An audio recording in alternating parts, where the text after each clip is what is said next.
Home, did you feel that? Wow.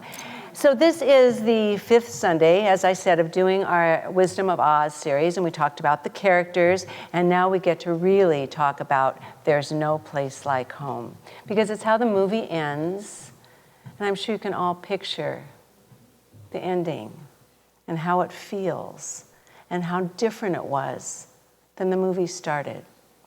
So first of all, it depends on what we really feel is home. And I think, Janet, you talked a lot about this planet being our home. And I know, gosh, I look at the way my girls take care of their property down in Valley Center, and they've gotten a grant for how to make healthier soil and get less or better carbon in the soil or something. So we went to the nursery, that's what we were doing, going to San Juan yesterday, and I saw the care of taking the plants and the plants that go together and how to make this earth a more beautiful, healthy home. And 2 of the little pieces of this cactus fell off. So I got to hold the big piece and Naya got to hold the little piece. And we had to go home and plant them because that's how much they were caring for this plant. Deanna said, the plant will root really fast, but you have to plant it just this way and do this. Well, Suzanne, I know you know a lot about this, but yeah, it just made me feel so good to see how people love our earth and how we take care of it. It was beautiful. But what do you call home? I mean, home can be a beautiful home you come into. Usually, I feel that home is where you feel safe, secure, you feel loved, and you feel whole and complete even if you're not right at the moment, feeling that way.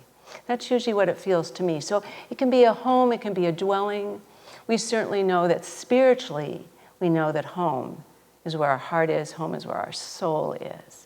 And that's what we consider home. So it's about taking care of our home, and that's really what it's about. And taking care of our home is a journey, and that's what The Wizard of Oz was about. But I want you to think for a minute how many of us love stories about starting one place and returning back to that same place, returning back to home, and being changed and different and transforming into something better because we know better. We have a better perspective of things. We've expanded and melted our hearts and our minds and our souls so we can see it better. We've got, Dr. Jim and I were talking about this, we've got a lot of return stories. The Odyssey from ancient Greece, that's long time, still popular. The Bhagavad Gita from ancient Hindu beliefs, still a story that's shared so much. The prodigal son, which I'll talk about a little bit later, but Jesus' favorite story, and I think it's definitely the favorite story of Ernest Holmes, which talk about our soul's journey, the metaphor for that.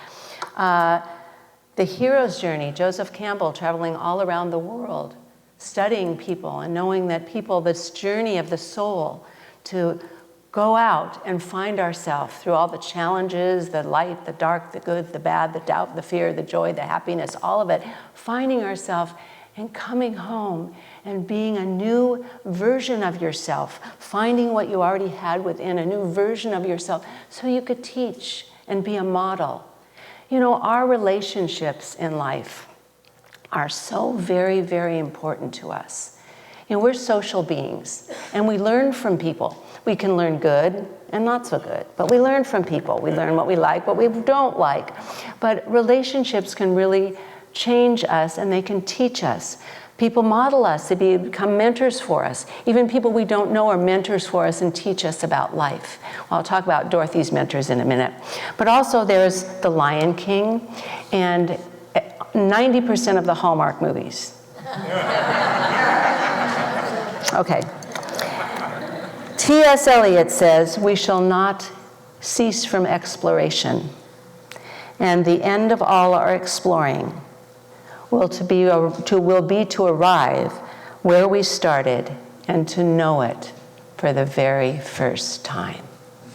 That's really what transformation is. When we're able to go within ourselves deep enough to expand our thoughts about things, our vision. We can expand ourselves to go someplace and go, oh my gosh, this is so different than I even could have ever thought it was. It's better, it's beautiful, it's good. Now the yellow brick road is a winding journey of self-discovery. And I know we talk about everything we need is within. God says, yes, we are one with God, with good, with love, with possibilities, with potentiality, with creativity, with all of that. But we have to discover it for ourselves. It's all in here, but we have to discover it. So I think that's one of the biggest messages of this whole movie and all the return stories, is we've got to go out of our comfort zone and have the willingness to face whatever's up for us right then and there. You know, Dorothy had a dream. This whole Wizard's of Oz, the whole land of Oz is in her dream. So all the characters she meets are actually reflections of herself, her own soul, what her own soul needed. So she faced the Scarecrow, who didn't think he had a brain, but he had the intellect and wisdom of the heart, so he could even be wise when he didn't think he was. And then there's the Tin Man, who didn't think he had a heart, but he had the love and compassion inside of him, which is inherent in all of us, that he could cry and feel and be empathetic. And then there was the lion. And he had no courage, yet, you know what? He was there. And I want to tell you about relationships, and I want to know if you're this person, because it's really something that makes a difference. If you have people in your life, which the Scarecrow, the Tin Man, and the Lion did this for Dorothy, and Dorothy did this for them, that say, you can count on me. You can count on me. If we're that person who can say that to others, we change lives. Because, you know, they say with children, if they have one person in their life, one person that's close to them, that they feel is really there for them, that they can count on, it will change them for the better. And the same with us. So I just want you to do a little check-in. Are you that person, or are you the yes one and then you're not there? You know, oh yeah, I'll be there. You know, no, we want to really be authentic, live our true self, and stand up so we can say, you can count on me or not. That's not my thing. That's okay too. But think about that, because when I was reading this, I thought, you know, those characters all were there for each other. Through their fears, their doubts, their insecurity, they knew they were there for each other. It was Hafez, the Sufi mystic, that said, fear is the cheapest room in the house. I do hope you move to better conditions. He said that, that's good. You know, God is always God. Spirit is always spirit. It's humans who can always do as they please. We can be in alignment or not. We can be on our path or not. We can be following the yellow brick road to self-discovery and then decide, that's too scary, too hard, too difficult, I don't want to go there. We can do that. But it's in there. It can never be extinguished. There's a goodness and a possibility in us that's always there. The whole is homesick, is what Ernest Holmes says.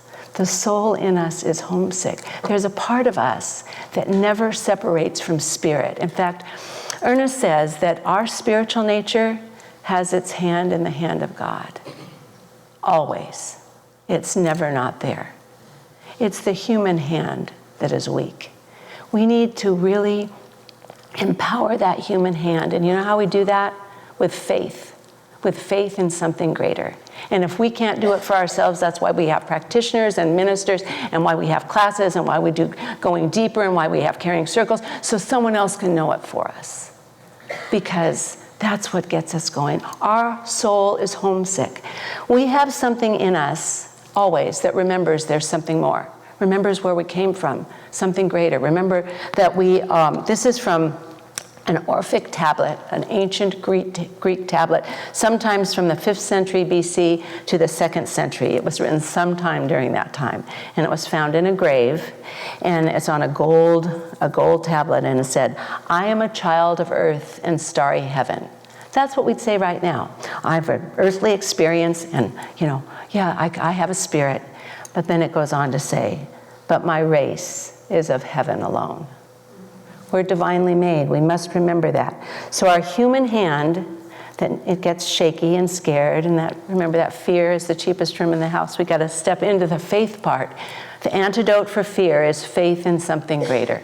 And that's what we need to do, be here to step into that place of faith. So if we're going to be in the transformation process, which the story is about, if we find there's no place like home, we need to know that growth, as you probably know, is not spontaneous. We can click our heels as many times as we want, but if we don't do the work, it's not going to happen. Growth is gradual, and we've got to keep working.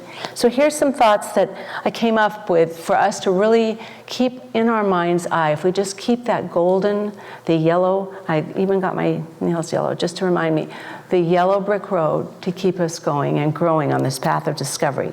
One, we need to really cultivate mindful awareness. That was not the driver that we ran into yesterday. That guy was not being mindfully aware. But mindful awareness means we really look at a situation. We're present to people, to things, to opportunities, to problems. We're present with them. We don't push them away. And we tap into that place within us, the place within us that says, oh, that still small voice, you can do it. And it's when we say, I see it. I see the bigger picture. I see something more here. It's a challenge for us. Instead of that reaction that Tack said, don't react. We need to start looking at something more. And that's what mindful awareness is for me. And then to activate our ruby slippers is if we just visualize ourselves with those beautiful sparkly slippers on that have the power, every power we need, and we just can clap our hands or do whatever to wake us up to say, I have the power within me right now. I don't need to wait for it. I have the power in me right now, and I know that I know. You know, one of the things I really like the least when I do this or when other people do this, when there's a situation that's confusing or difficult, and you go, oh, I just don't know what to do. Well, you do know what to do, a little bit. Not the whole thing. But what if we just said, well, I know. What's the next step I could take? What's the next thing I could do to let it be revealed from within? We do know. We have a piece of us that knows. And then if we say, to return to our inner home, gosh, there's so much stress and conflict and division right now that we can get upset and we can get angry. And what's the thing to do? Ask yourself, where is my heart right now? Where's my heart? Because what would love do is always the perfect question. And if your heart is not there, I guarantee you it has the ability to get there, to find what to do, to lift. We need to be lifted up, to lift up the situation and make it better. And then the last thing that I thought of, so returning to your inner home is to be loving. What would love do? And say, I care. I care. And if something's upsetting, what do I care? What do I care about? Send love there. Do something good.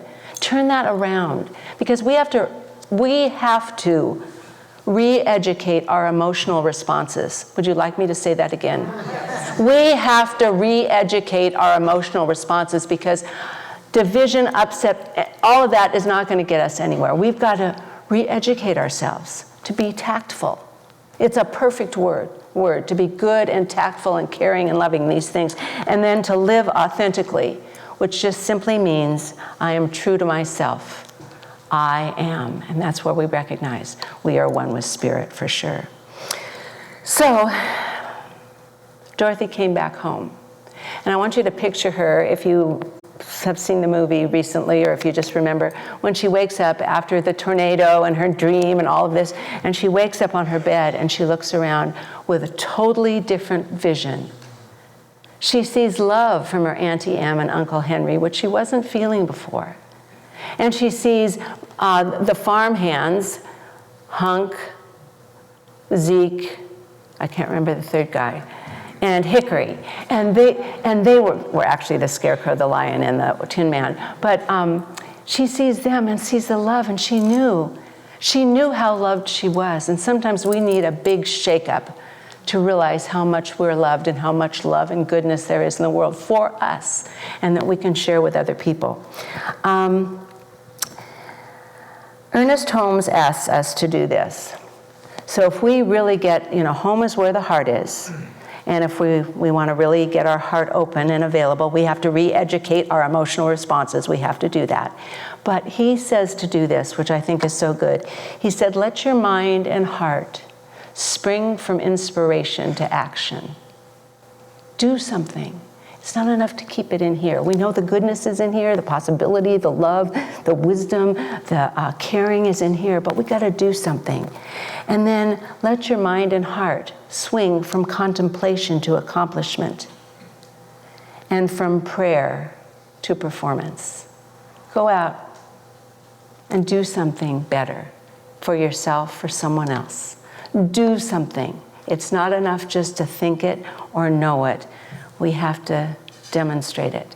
All of the heroes in these journeys, these return stories, go back to where they came from, as T.S. Eliot said, and they become teachers and mentors and helpers, and they live by example. Because we can do that, and it's through the hardships and the difficulties and the frustrations that we've grown and become something greater, worth being that mentor and teacher. So Glinda, the good witch, said, you've always had the power, my dear. You've always had the power. You just had to learn it for yourself. Just for all of us right now, if there's, I know, things going on, if we just put our hand on our heart and just know we always have the power. We always have the power. We always have the power. So just say, I always have the power. I just have to learn it myself. I just have to learn it myself. It's always there, and I know that for all of us. Jesus' greatest lesson, and he's, of course, the greatest teacher ever, he said, love knows no bounds. So no matter what's going on or what's happened or anything, love knows no bounds. And he also said, the eternal goodness of God gives itself to all. So if you have any question about anything, the answer is goodness and love, because that's what we've been taught. That's what we know. Okay, you got to stand up now, because we're going to end before we have a good home song that's good. And I'm not allowed to end sleepy when there's a good, vibrant song to finish. Kirk's reminded me, so you got to help me with this. I want you to say right now, I am wise. I am loving. I am courageous. I am complete. I know, what do I know? See, I had to look, but I knew what I knew because it's right here. I know I am loved. And I know I am fully complete in the mind of God, in the mind of love, and I am home. I know that for each and every one of you, that we're on that beautiful journey together. And sometimes we're the support, and sometimes we need that support system, but we are here for each other. I know that I can count on you, and you can count on me. We're in this together. I love you all. Take care.